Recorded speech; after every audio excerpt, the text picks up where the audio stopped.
Riviera is back, and the third series of this epic Sky original is more gripping than ever before, with protagonist Georgina Ryland finding herself caught up in a global conspiracy.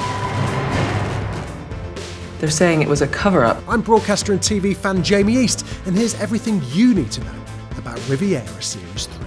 Series 3 starts with a fresh beginning for Georgina. Having torched the family art collection, she's changed her surname from Cleos to Ryland. It's Georgina Ryland. And is now working as a lecturer at a British university. So maybe this series is going to be a bunch of stuffy art lectures from Georgina? Think again. This is the most action-packed series of Riviera yet.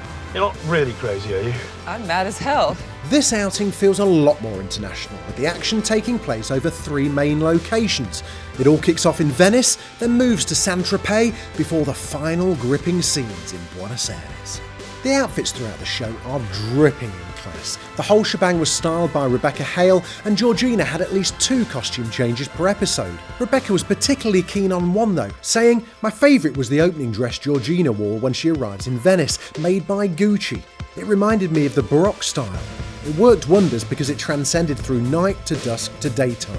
It was a very powerful piece." Julia Stiles really is perfect for the role, speaking all 3 languages used throughout the series. While she admits her French is a bit patchy, she gives it a good go. T'es qui, toi? Huh? Qui t'a envoyé? But as soon as Georgina lands in Argentina, she speaks fluent Spanish that she learnt at school. Queremos hablar con usted de su hijo. Excelente, Julia.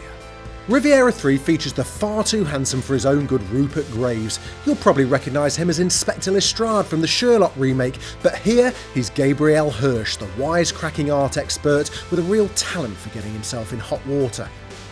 I've been kidnapped, I've been tortured and shot. That has to count for something. The real baddie this time around is the mysterious Alexandra Harewood, played by Norwegian model and actor Synnøve Makodi Lund. Harewood is a digital pioneer up to something shady in South America, who also happens to own the most amazing bathtub in the whole of France. Keep your eyes peeled for it. But I fear you may have overstepped the mark somewhat. Trust me, I'm just getting started. We've got a brand new character called Ellen Swan, played by Brit actor Claire Hope Ashiti. Ellen is Alexandra Harewood's chief of staff and has to do her bidding, although she doesn't always feel too happy about it.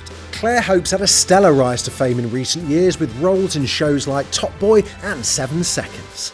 She'll knock over anyone who gets in her way. It has to stop. The troubled Daphne returns to Riviera, and she's in all sorts of bother. She's played by model and actor Poppy Delevingne, who's the big sister to model and actor Cara. I'm just trying to look after you. Daphne, is clearly you can't look after yourself, and this is the thanks that I get. You really believe that, don't you?